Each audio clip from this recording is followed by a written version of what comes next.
Pemirsa, cerita lama mantan Gubernur DKI Jakarta Anies Baswedan ini menjadi bola liar.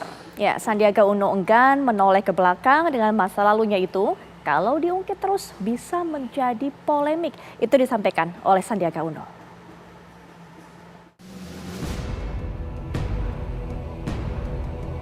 Pasang surut suasana politik tanah air terus bergulir.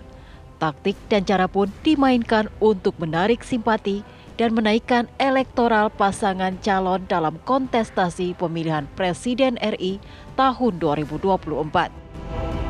Capres nomor urut 1, Anies Baswedan belakangan gembar-gembor bercerita, membuka lembaran cerita lama. Jadi Gubernur DKI Jakarta pada tahun 2017 bersanding dengan Sandiaga Uno. Sayangnya pasangan gubernur dan wakil gubernur ini usianya tidak panjang. Hanya 2 tahun saja, 2017 hingga 2019. Di tengah jalan, Anies dan Sandiaga pun pisah jalan. Sandiaga memilih bersanding menjadi cawapres dari Prabowo Subianto daripada menyelesaikan masa jabatannya sebagai wakil gubernur DKI Jakarta. Dalam kontestasi Capres tahun 2019, Prabowo dan Sandi gagal, kalah dengan pasangan Jokowi dan Ma'ruf Amin.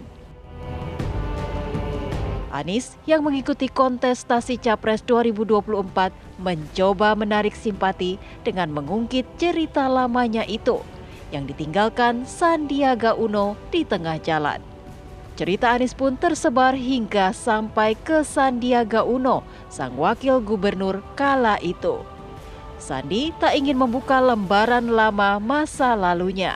Sebagai Ketua Badan Pemenangan Pemilu Partai P3 dan Dewan Pakar dari Tim Pemenangan Nasional Ganjar Mahfud, Sandi ingin berfokus ke depan.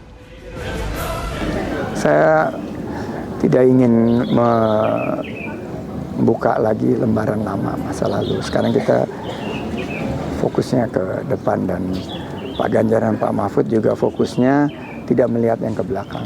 Karena yang belakang biarlah menjadi kenangan indah. Dan saya kan pernah berjuang sama Pak Anies. Saya juga pernah berjuang sama Pak Prabowo. Sekarang saya berjuang bersama Pak Ganjar untuk meningkatkan persatuan kita. Jangan kita membuka lembaran lama yang mudah-mudahan lembaran lama itu indah, namun kalau diungkit-ungkit nanti bisa menimbulkan perpecahan, polemik dan lain sebagainya. Jadi saya tidak ingin memperpanjang polemik tersebut. Semuanya sudah dibahas. Itu juga merupakan keputusan yang saat itu saya ambil dengan penuh pertimbangan dan berat hati. Tapi itu adalah tugas dari Pak Prabowo saat itu, dan saya sebagai kader partai saat itu harus mengikuti proses di dalam kontestasi demokrasi di 2019. Tim pemenangan Anies Baswedan justru menganggap polemik ini menjadi positif buat keduanya. Itu hanya sekedar cerita saja, tak perlu dihadapi dengan panas dan galau.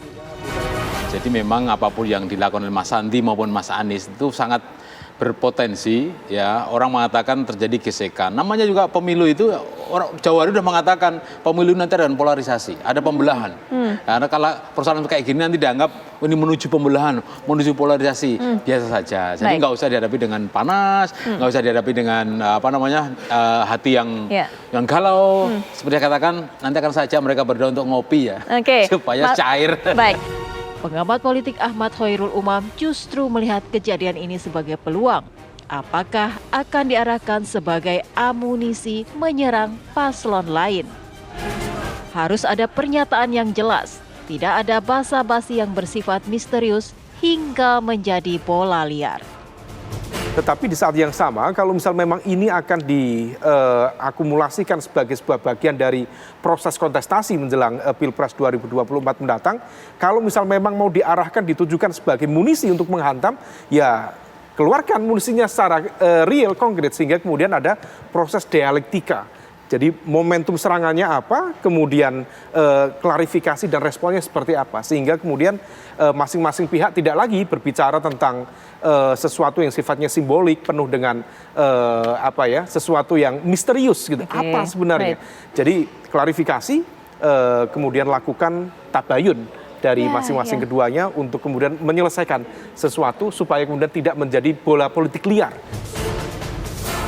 Tim TV One mengabarkan.